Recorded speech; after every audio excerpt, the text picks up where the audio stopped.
देखिए latest episodes बिल्कुल ad free. Bharat Ratna doctor Bhimrao Ambedkar को कोटि कोटि नमन। ये कार्यक्रम डॉक्टर भीमराव अंबेडकर के जीवन पर आधारित है, जहां भारत की जनता के प्रति उनके योगदानों को पूरी सजगता से चित्रित और रेखांकित करने का प्रयास है। कार्यक्रम में दिखाई गई घटनाएं लब्ध पुस्तकों से ली गई हैं। इस कार्यक्रम के जरिए चैनल की ओर से एक विश्वसनीय, सजग और सकारात्मक प्रयास है कि डॉक्टर बाबा साहेब भीमराव अंबेडकर के जीवन की संघर्ष यात्रा एवं गौरव गाथा पूरे आदर के साथ घर घर पहुंचे और उनके योगदानों से सभी संपूर्णता में परिचित और आह्लादित हों। वो कहते हैं ना कि लोग पागल कैसे हो जाते हैं, तो देखो ऐसे हो जाते हैं। खुद का काम धंधा छोड़कर यहाँ लोगों के घर सजा रहे हैं। बस जनार्दन, जब देखो तब भकर भकर कुछ ना कुछ बोलना होता है तुम लोगों को। तुम्हें चुप कराने के लिए अगर आज मुझे लड़ना भी पड़ा ना तो लड़ूंगा और हराकर तुम्हें चुप कराऊंगा। अरे इन्हें शांत करने के लिए लड़ाई करने की क्या जरूरत है?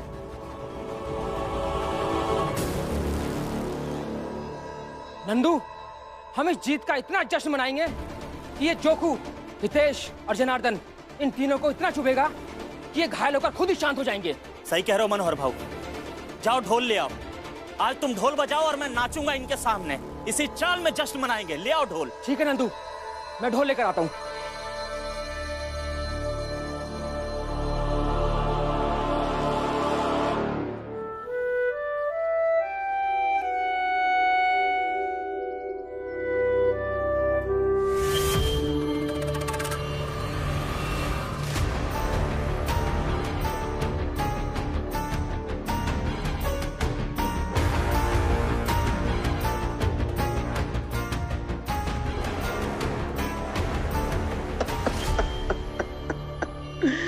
आज बाला का खेल खत्म।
चलो, यहाँ की कहानी खत्म।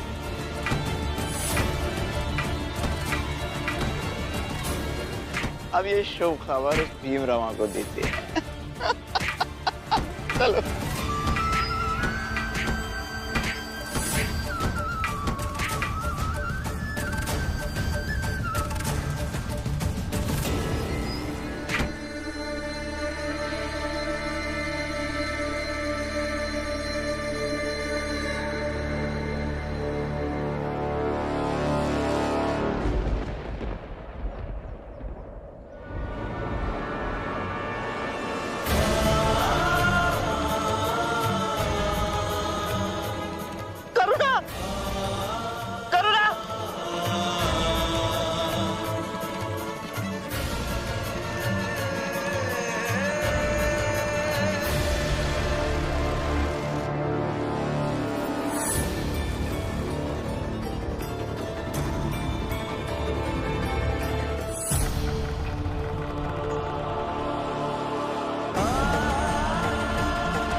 जीजा भाई, तू भी थोड़ा नाच ले। इतने सालों से जो नफरत की रस्सी में जकड़ी हुई है ना, थोड़ा नाच लेगी तो थोड़ी नफरत की रस्सी की गिरह टूट जाएगी। बाबा, बाबा, बाबा, ये खून कैसा? क्या हुआ? वो वहाँ करुणा भाभी।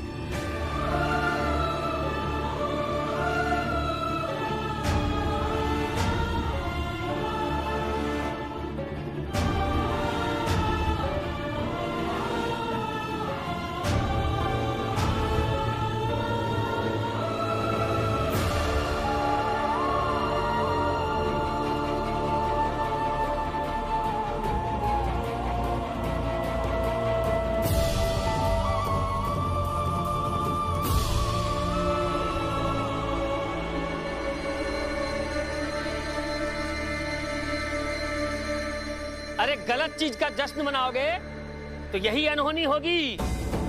नंदू, ये जो फूल लगाए हो ना, इसको हटा दो, क्योंकि किसी के मातम पर फूल सजाने का क्या मतलब। अरे नाचो नाचो नाचो और नाचो। नाच तो बना रखा है भीमरामा ने, नाचो। अरे भीम के पक्ष में रहोगे तो कभी खुशी नहीं मिलेगी। नंदू, फूल खरीद करके लाओगे तो ना वो किसी के खुशी के लिए इस्तेमाल होगा और ना फूल बिकेगा। इसलिए सोच लो सब। जोकू, जनार्दन, जाओ, ये जो फूल सजा हुआ है सबको हटा दो। जाओ, इसकी कोई आवश्यकता नहीं है।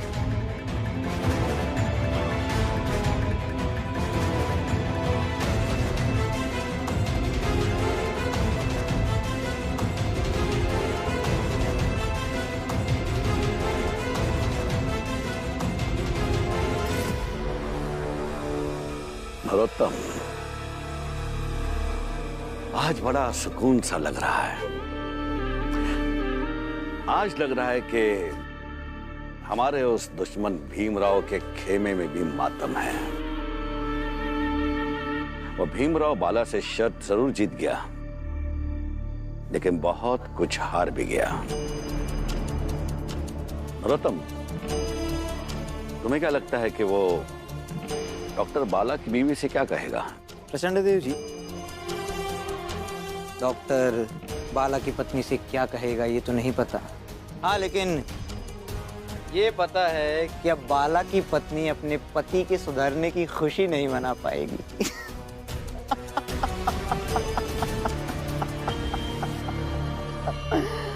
और रहा सवाल चौल का, तो चौल में हमारे व्यक्ति हैं। वो इस सब के लिए भीमराव को दोषी साबित कर देंगे। वो साबित कर देंगे कि ये सब उस भीमराव की गलती है। ना वो भीमराव शर्त लगाता, ना ये लड़ाई लड़ता, और ना ही परिस्थिति ऐसी बनती। सही कहा तुमने नरोत्तम, और बिल्कुल सही भी किया। जब बाला की पत्नी की दुर्घटना की खबर तुमने जाकर उस भीमराव को बता दी, अब उस भीमराव को ये तनिक भी संदेह नहीं होगा कि वो लठेत तुम्हारे भेजे हुए आदमी थे। फिलहाल हम चौल चलते हैं। चौल चलकर देखते हैं कि आखिर करुणा के साथ हुआ क्या है। हम एक बार देख के आए क्या करुणा दीदी को? लेकिन कहाँ जाएंगे? हमें तो ये भी नहीं पता है कि भाभी किस अस्पताल में है।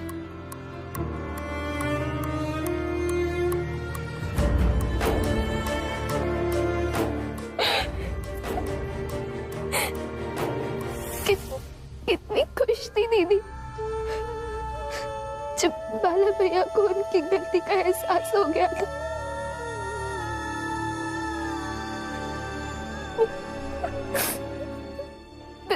तुरंत ये सब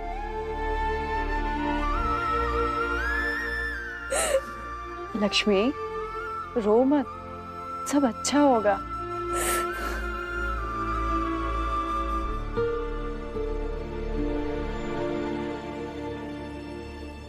वो देखो, वो लोग आ गए।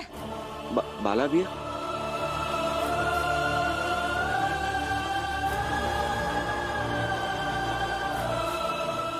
दीदी क्या हुआ इन्हें?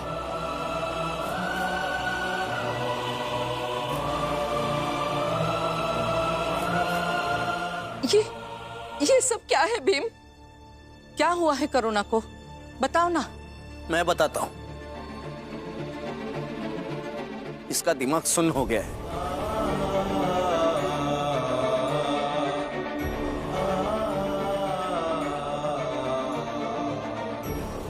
डॉक्टर का कहना है कि इसकी चेतना लौटने में और कितना समय लगेगा ये बता नहीं सकते।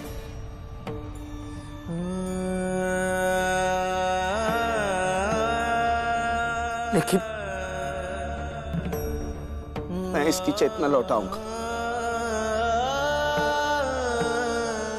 मैंने आज तक इसे बहुत दुख दिए, बहुत तकलीफें दी, लेकिन फिर भी इसने हमेशा मुझसे प्यार किया, मेरा सम्मान किया। आज जब सोचता हूं तो समझ आता है कि इसकी जिंदगी मैंने कितनी मुश्किल में डाल रखी थी। फिर भी इसने 2 बार मेरी जान बचाई।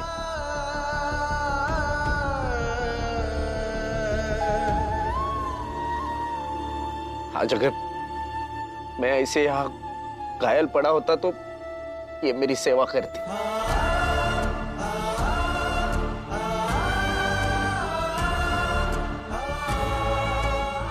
वैसे तो जीवन भर यही मेरी सेवा करते आई,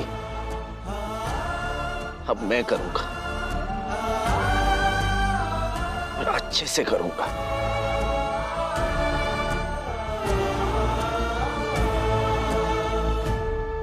शायद यही एक मौका है कि मैं अपने गुनाहों का प्रायश्चित करने की एक छोटी सी कोशिश कर लूं।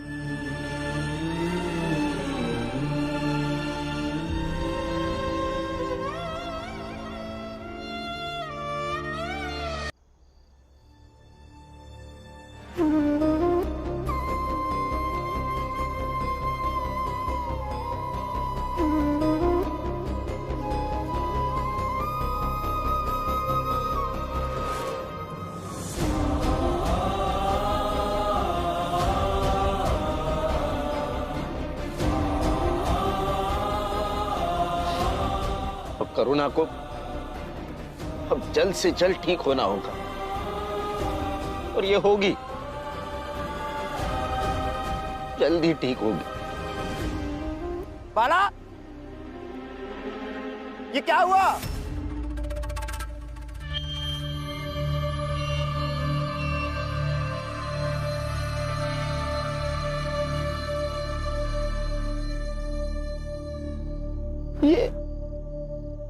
ये सब देखता हूं ना प्रचंड देव जी तो निराश हो जाता हूं।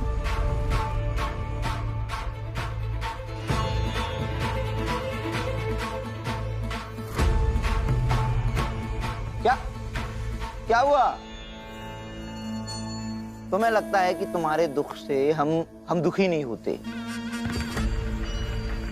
हमें भी दुख होता है। इस बार तो सच में हमें दुख है।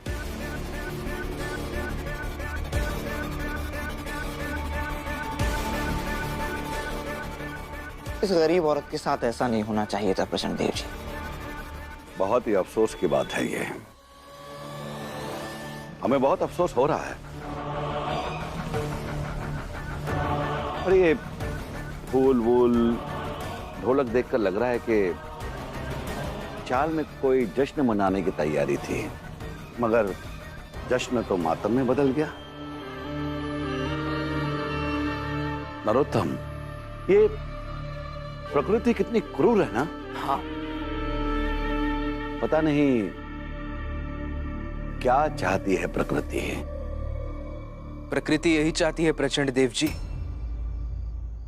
कि मेरे बाला भैया और करुणा भाभी एक साथ रहे। इसीलिए तो देखिए ना, इतना सब कुछ होने के बाद भी भाभी घायल जरूर है, लेकिन इनकी सांसें अभी तक चल रही है। इसलिए आप चिंता मत कीजिए और अफसोस तो बिल्कुल भी मत कीजिए। अच्छा,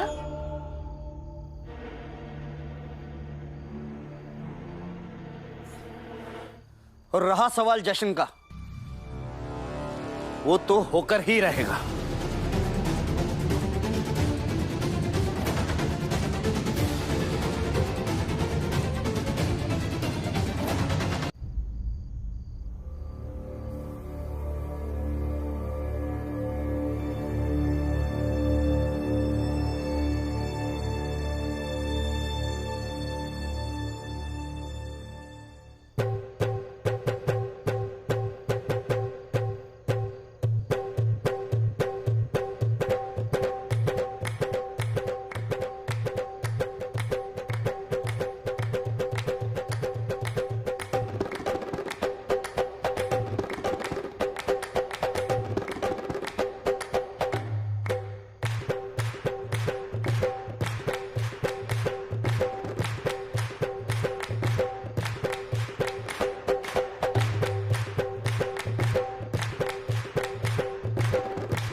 जीजाबाई, ईर्ष्या की आग जलाकर राख कर देती है।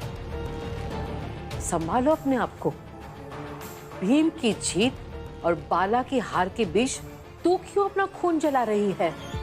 खून इसलिए जला रही हूँ क्योंकि भीम के कारण करुणा की ये हालत हुई है और आपको भीम की जीत दिख रही है।